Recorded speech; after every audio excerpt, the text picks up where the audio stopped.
والصلاة والسلام على من لا نبي بعده. أعوذ بالله من الشيطان الرجيم. بسم الله الرحمن الرحيم. يا أيها الذين آمنوا قوا أنفسكم وأهليكم نارا. صدق الله العظيم.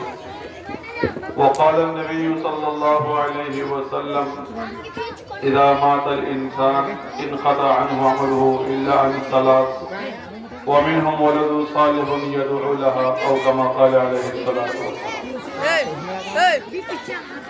سامنے والے بچے خاموش رہے، خاموش دو میں توڑ دو یہاں سے بات، بالکل 2 منٹ بالکل آواز کرنا سائلنٹ. محترم بزرگوں، عزیز علماء کرام اور دینی ماں بہنوں اور پیارے بچوں، اللہ رب العزت نے ہم تمام کو 2 نعمتیں عطا فرمائی ہیں. ان 2 چیزوں کو صحیح طریقے سے استعمال کریں گے تو ہماری دونوں جہاں کی زندگی کامیاب بنے گی. ادھر کے ساتھی سے کہہ دوں تو خاموش رہے، بچے خاموش رہے، بڑے باتیں کر رہے. اور اگر ہم نے ان دونوں چیزوں کو غلط طریقے سے استعمال کیا، اپنی مرضی سے استعمال کیا، تو مرد ہو یا عورت، جوان ہو یا بوڑھا، دیہات کا ہو یا شہر کا، اس کی زندگی ناکام ہو جائے گی. اور 2 چیزیں ہر ایک کے پاس موجود ہیں. ایک اللہ نے ہمیں جان عطا فرمائی ہے اور دوسرا ہمیں اللہ نے مال دیا ہے. اب مال ہونے کے لیے کروڑوں کی تعداد میں ہونا ضروری نہیں ہے. روپیے 2 روپیے ہے، 10-5 روپے ہیں تو ان کے اللہ کی طرف سے مال ہے. ان 2 چیزوں کا اگر ہم جان اور مال کو اللہ کے حکم و جناب رسول اللہ صلی اللہ علیہ وسلم کے طریقے کے مطابق لگائیں گے تو ہماری دنیا کی مختصر زندگی ہے اس میں بھی ہم کامیاب ہو جائیں گے اور آخرت کے اندر بھی کامیاب ہوں گے. کیونکہ آخرت میں ان 2 چیزوں کا سوال ہوگا کہ زندگی کس کام میں لگائی، عمر کس کام میں خرچ کیا اور اس میں جوانی کس کام میں لگائی، مال کہاں سے کمایا اور مال کہاں خرچ کیا. 5 سوالات میں سے یہ 2 سوالات بڑے اہم ہیں.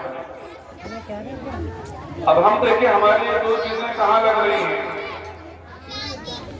کیا یہ 2 چیزیں ہماری شریعت کے مطابق لگ رہی ہیں یا اپنے خواہش اور مزاج اور ماحول کے اعتبار سے لگ رہی ہیں. ہماری بچی کی پیدائش سے لے کر قبرستان جانے تک ہم اپنی زندگی کا جائزہ لیں. جوان بھی جائزہ لیں، مستورات بھی جائزہ لیں، بوڑھے بھی جائزہ لیں. ہماری بچی کی پیدائش سے ہی ہماری خرافتیں شروع ہو جاتی ہیں. تو گویا کہ ابتدائی بنیاد ہی ہماری غلط ہے. اور پھر جب 4 سکندوں پر جنازہ ہوتا ہے تو وہاں بھی ہماری جان اور مال کا استعمال غلط طریقے سے ہوتا ہے. اس سے ہماری ساری زندگی رسوائی اور ناکامی کے اندر گزر رہی ہے. ہم صحابہ کرام کی اور صحابیات کی اللہ والوں کی زندگی اٹھا کر دیکھیں گے، انہوں نے ان 2 چیزوں کو سوچ وچار کر کے استعمال کیا تھا. الوقت اثمن من الذهب، وقت جو ہے وہ سونے سے بھی زیادہ قیمتی چیز ہے. آج سونا 1,34,35,000 روپے تولا ہے، پھر بھی انسان لے رہا ہے. 10 لاکھ ہوگا تو بھی لے گا اپنے بیٹی کی نکاح کے لیے. لیکن وقت ہمارا جو گزرتا جا رہا ہے، ایک سیکنڈ زندگی کا جا رہا ہے، اگر ہم اس کو اپنی ساری دنیا کی دولت بھی دیں گے تو ہمارا زندگی کا 1 سیکنڈ جو گزر گیا ہے وہ ہمیں واپس نہیں مل سکتا. تو صحابہ کرام جو صحابہ بنے، اللہ والے جو اللہ والے بنے، وہ کیسے بنے تھے؟ ان 2 چیزوں کی قدر کر کے بنے. تو ہمیں بھی اللہ رب العزت کو 2 چیزیں عطا فرمائی ہے. ان 2 چیزوں کو ہمیں اپنی آخرت بنانے پہ خرچ کرنا ہے. ایک تو یہ ہے کہ ہم مال کو فضول خرچ کرنے سے بچیں، شادی بیاہوں میں غلط جگہ پر خرچ کرنے سے بچیں، رسومات اور عیال میں خرچ کرنے سے بچیں، چلہ اور چھٹی میں خرچ کرنے سے بچیں، مرنے کے بعد قرضے لے کر زمینوں کی گروی رکھ کر کے ٹھیوی ڈال کر کے لوگوں کو کھلانے سے بچیں. صرف ثواب مرحوم کو پلانے سے نہیں ملتا بلکہ پانی پلانے سے بھی ملتا ہے، اچھی بات کہنے سے بھی ملتا ہے۔ تو آج ہماری مسلمانوں کی ترقی جو رکی ہوئی ہے اس لیے رکی ہوئی ہے کہ مسلمان دین کو چھوڑ کر بے دینی پر عمل کرنے والا بن گیا۔ آج ہم دیکھیں کتنے دیکھیں شادیوں کے اندر ڈھیر سارا جہیز دے رہے ہیں اور بے شمار ان کو عیال پہنائے جا رہے ہیں، جبکہ ہمارے گھر کی حالت یہ ہے جب تک ہمارا میاں کماتا نہیں تب تک ہمارے شام تک چولہا نہیں جلتا، لیکن بیٹی کی شادی کے موقع پر یا اپنے پڑوسی کی شادی کے موقع پر ہم سارے جو ہے فضول خرچیاں کر ڈالتے ہیں۔ یہ ہمارے مال کا غلط استعمال ہے۔ تو اگر ہم یہ مال ہماری اولاد کی تربیت پر لگائیں گے، ان کو دیندار بنانے پر لگائیں گے، ان کو اچھا ڈاکٹر اور انجینئر بنانے پر لگائیں گے، تو پھر یہ اولاد ہماری بن کر یہ دنیا کو چمکانے والی بنے گی اور ماں باپ کا نام روشن کرنے والی بنے گی۔ میں یہ نہیں کہتا کہ مال خرچ مت کرو، مال خرچ کرو لیکن اس کو صحیح طریقے سے خرچ کرو۔ لوگوں کو کھلا پلا کر کے رہے وقت ضائع کرنے کے بجائے اپنے بچوں کے قرآن کی تعلیم میں مال خرچ کرو۔ اب دیکھیں ہمارے مکتب میں 50 بچے ماشاءاللہ پڑھتے ہیں، اب ایک حافظ صاحب ہے 1 گھنٹہ بچہ مکتب میں دیتے ہیں تو گویا کہ 1 منٹ کی ہمارے سامنے محنت آئی ہے۔ اگر ہمیں فضولیات سے پیسے بچا کر اپنا مال بچا کر 1-2 استاد مکتب میں اور رکھ لیں گے، اب بتاؤ ایک شادی میں 4-5 لاکھ روپے خرچ ہوتا ہے، اس میں سے 1 لاکھ 2 لاکھ روپے اگر جائز طریقے سے خرچ ہوا تو 3 لاکھ تو ہمارا فضول خرچ ہو رہا ہے۔ وہ 3 لاکھ اگر ہم اپنے مسجد کے امام صاحب کے لیے 1 لاکھ روپے اس میں نکال کر کے 2 استاد بڑھا دیں گے تو بتاؤ ہمارا جو ہے 5,000 کے استاد آئے گا تو 50,000 کا ایک استاد ہمارا سالانہ بنے گا، 1 لاکھ کا ایک استاد، تو ہمارے بچے اس سے بچہ قرآن پڑھنے والے بنے گا، اس سے بچے حدیث پڑھنے والے بنیں گے۔ ہر گھر میں ہمارے حضرت ماں صاحبہ اور اسی طرح جنید بغدادی جیسے ہماری نیک اولاد بنے گی۔ لیکن دیکھیے ہمارے یہ پڑھنے والے بچے ہیں، یہ سامنے بیٹھے بیٹھے پڑھنے والے بچے ہیں، یہ 50 ہیں تو 100 ہیں۔ اب پتہ نہیں اس کے علاوہ اور کتنے گلی کے اندر گھوم رہے ہیں جس سے گلی کتے پریشان ہیں، نہ ان کو مسجد کا راستہ معلوم ہے نہ ان کو اسکول کا راستہ معلوم ہے۔ ابھی بچے بڑے ہو کر جب جوان ہو جائیں گے اب ان کو نہ وضو کا طریقہ معلوم ہے نہ غسل کا طریقہ معلوم ہے نہ ان کو ماں باپ کی قدر و منزلت معلوم ہے نہ مسجد کا گڈھا جانتے ہیں۔ اگر کسی طریقے سے بڑے ہو گئے بوڑھے ہو گئے تو ان کی بھی زندگی ویسی گزرے گی جیسے کہ ہمارے باپ دادا کی گزر گئی۔ ان کی زندگی جو سیدھی سادھی زندگی تھی، لیکن آئندہ جو ماحول آنے والا ہے وہ خطرناک ماحول آنے والا ہے۔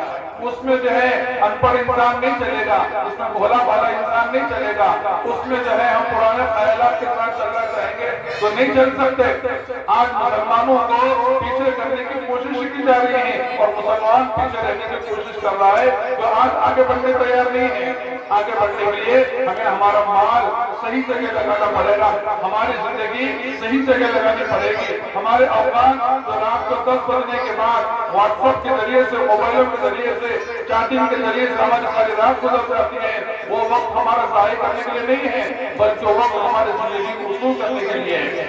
ہم بچوں کو اچھی سے اچھی ڈگریاں دلوائیں، ان کو ٹیوشن لگوائیں اور ان کو ڈاکٹر بنائیں، انجینئر بنائیں اور ساتھ میں مسلمان بنانے کے لیے مسجد سے ان کا رشتہ جوڑے، انہیں دعوت تبلیغ سے جوڑے، انہیں مدارس سے جوڑے، انہیں علماء سے جوڑے۔ مستورات کی بھی محنت ہے، مردوں کی بھی محنت ہے۔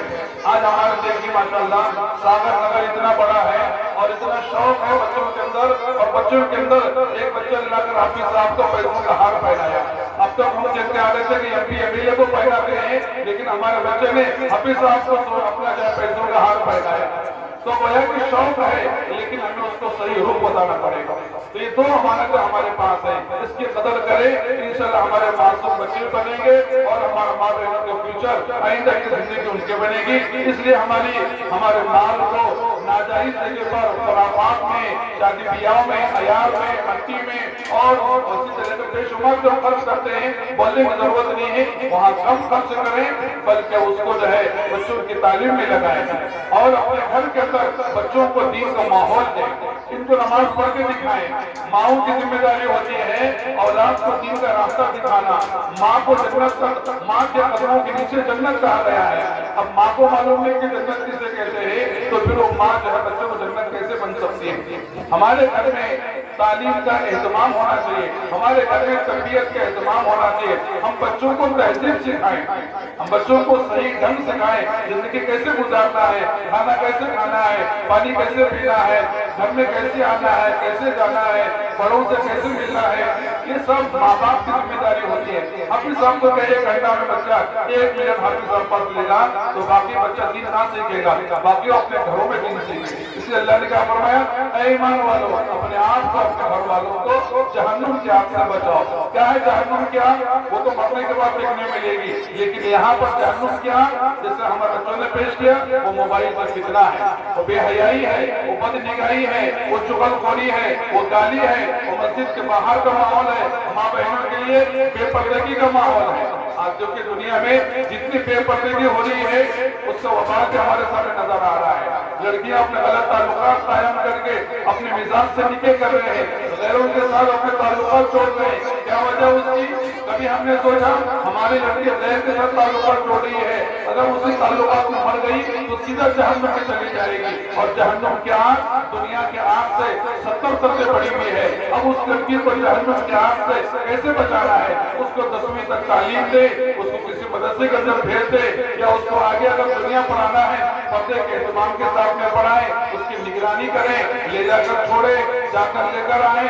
اور بچی کہاں جا رہی ہے؟ اسکول جا رہی ہے، کالج جا رہی ہے، یا اسکول کالج کے نام پر کہیں دوسری جگہ جا رہی ہے، یہ نگرانی کرنا ماں باپ کی ذمہ داری ہے۔ ہم بچوں کو پڑھنے کے لیے موبائل دیتے ہیں، آن لائن کلاس کرنے کے لیے، اب موبائل اب کلاس تو اس میں آن ہو رہی ہے یا دوسری چیزیں آن لائن ہو رہی ہے، وہ ہمیں نگرانی کرنا یہ ماں باپ کی ذمہ داری بنتی ہے۔ یہ بدگمانی نہیں ہے بلکہ یہ تربیت کے اصول ہیں جو ہمارے سامنے ہمارے بڑے پیش کر رہے ہیں۔ تو لہذا ہمیں یہ ماں باپ کی ذمہ داری اپنے بچوں گھر کے اندر نمازوں کا اہتمام کروائے، خود بھی نماز کا اہتمام کریں، جوان بھی مسجد کے اندر جائیں، مردوں کو مسجد میں بھیجیں، لڑکوں کو مسجد میں بھیجیں، لڑکیوں کو اپنے پاس لے کر اپنے بیٹوں میں نماز سکھائیں کہ ماں جیسے کرے گی ویسے بچے کرنے والے بنیں گے۔ اس لیے ماشاءاللہ ہمارے مکتب عمیر کے ذمہ دار حضرات بڑے جو ہے بابا اپنا جو ہے بڑے شوقین ہیں، اور انہوں نے جو ہے بڑے ہر سال جلسے کا اہتمام کرتے ہیں، محنت کا مظاہرہ کرتے ہیں۔ اب صرف بچوں کے محنت سے اکتفا نہیں کرنا بلکہ ہم بچوں نے ہمارے سامنے جو پروگرام پیش کیا وہ ہمیں بھی سیکھنا چاہیے۔ وضو کے فرائض ہیں، نماز کے فرائض ہیں، غسل کے فرائض ہیں، اور اسی طریقے سے بے شمار دعائیں اور احادیث کا مجموعہ بچوں نے ہمارے سامنے پیش کیا۔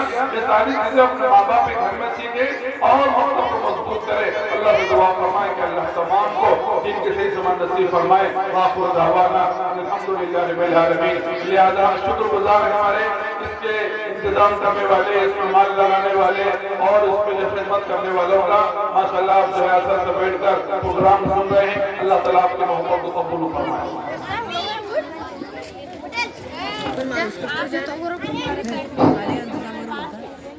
السلام علیکم ورحمۃ اللہ وبرکاتہ۔ بھائی ہمارے جلسے میں آئے ہوئے سبھی